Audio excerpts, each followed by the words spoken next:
Сәлем баршаңызға. Бүгін сіздермен бірге красный бархат пирогын жасайтын боламыз.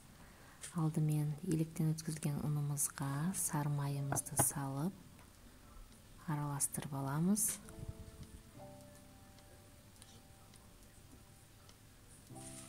Және де қопсытқыш, какао, шекерімізді салып араластырамыз.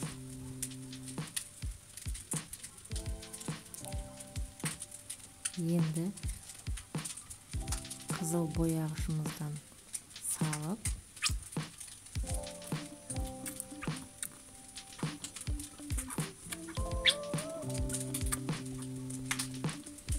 бес-алты қасық көлемінде су құямыз.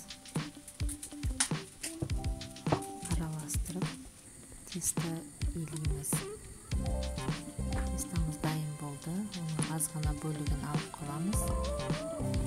Тоңазытқышқа салып қоямыз.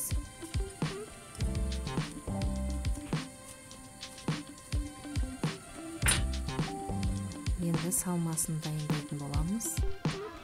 Салмасына творожный сыр, қаймақ, жұмыртқа, шекер салып езіп аламыз.